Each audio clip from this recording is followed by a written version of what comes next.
There was this great idea that we could get, like maybe a 2-3 hour sort of mini campaign. Well, that was the original plan.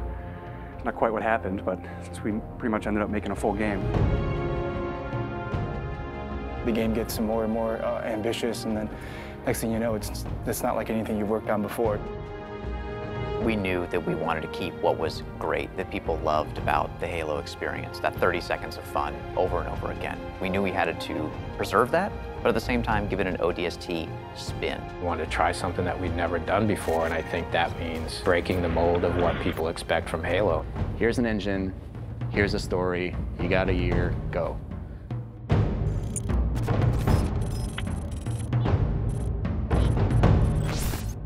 One of the great challenges that we had with ODST was, since we didn't want to be traveling all across the universe in this gigantic space opera, we wanted to really focus on one place. The hub was the single most technical thing that we've ever accomplished in the Halo engine. There was a lot of work done to try to come up with smart ways that we could build the city. It's definitely the biggest environment that we've made in any Halo game. We spent a lot of time trying to figure out how can we maximize the space without freaking out all the artists, and I think we figured out how to maximize the space really well. I don't think we ever figured out that second part too well. We want the player to have this open, visceral, you're in the city experience. We started experimenting with playing with elevation, playing with building shapes. It's a city that you actually completely walk through. Each BSP is directly alongside the other BSP. You walk through a door and you go into the other BSP. The road structure is not straight, it's diagonal, it's also multi-layered. I don't think we kind of realized how big the city would get. We basically had to build very specific tech that would give the AI the right type of behavior. We had the technology, we called it Squad Patrol. No matter where you were inside the hub, there would always be a certain amount of noise, a certain amount of enemy presence there that we could ratchet up and ratchet down depending on what we needed it to do.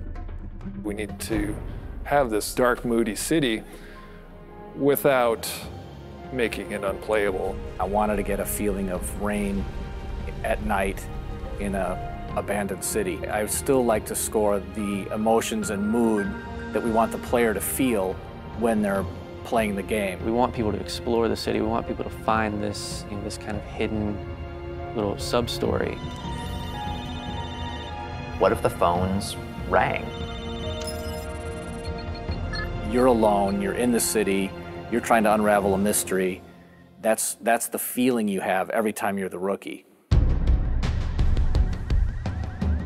What's fun about being an ODST? How's he different than the Master Chief? What kind of problems does he face versus the Chief? If they're not the walking tank, they really have to pick up weapons that they're going to use. There were things that we added. The silenced submachine gun and the silenced pistol are absolutely the best tools for the job. Something the ODSTs have that Spartans actually don't. Silenced weapons at night, they feel cool, they look awesome, they're really sweet to use. In real life, silenced weapons don't have a whole lot of sound. So we had to kind of Hollywood them up a little bit, kind of make it so that they sounded like they were silenced and supposed to be silenced, but yet still powerful and fun to fight with. In a lot of ways, it feels like Halo 1, because it's back to single wielding. Dual wielding. Paul doesn't like dual wielding, so we cut it.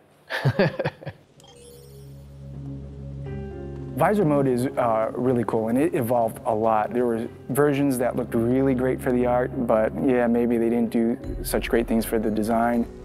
It affected how we lit something. We'd make this building, and it looked great, and we thought it was fine, and you turn on the visor mode, and you realize that's really just a square. But it also has the advantage of really showcasing the depth of our scenes. Put on visor mode, and then the whole environment reveals its secrets to you.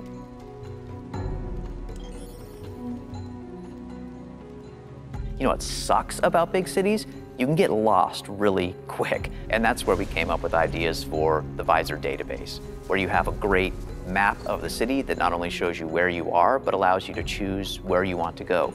If you don't have that tool to help you navigate the city. You're never gonna find the high action flashback scenes, which we were banking on to be the core fun of the game. It's a very simple idea. It was an amazing struggle to get there. When you combine those things that we took away with things that we added, such as the visor, even though you might feel a bit more vulnerable, you have the right tools for the job. The hardest part moving from Halo 3 to ODST was just the difference in the play styles of the characters. If you look at the Master Chief in the course of the Halo games, he became ridiculously powerful over time. And ODST feels very different because when you start taking fire, you can't just continually keep kicking ass. You have to actually look for cover because you don't have a motion tracker like the Chief. Bringing back the health was something that was born out of a discussion about how can we add long-term level of tension to the game.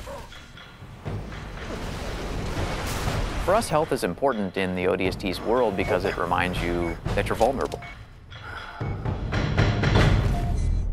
We want to experience the story through the eyes of many different characters. We wanted to bring back the guys from Firefly again, Nathan Fillion, Adam Baldwin, and Alan Tudyk, trying to find the perfect film noir blonde. We thought about Tricia Helfer. Orders are orders.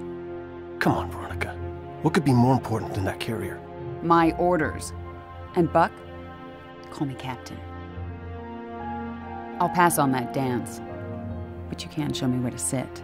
These little scenes, we wanted to have their own mystery. It was the story of one guy, one object, one high action moment. And for us, the clue objects were the key. Dutch, we need to get above this crap. Link with the B-net. One of our drones must have seen where they hit. When you find a clue, you're actually going back in time and playing in the boots from another ODST's perspective. Good hunting, boys. I'm keeping my boots on the ground. You've got 5 main characters. Banshees! Each of the characters have things to say from first person. Not only ground you in the character, but also give you some really useful tactical information about the battlefield. It's coming to drop in behind us. They must know this is our rally point. Where the heck did these bunkers come from? Underground tunnels are filled with the damn thing. We got ammo and weapons on the high ground. Move it, move it. Without spending a lot of effort personalizing each of those characters, then it wouldn't mean as much when you step into their boots. We need some help. Look out!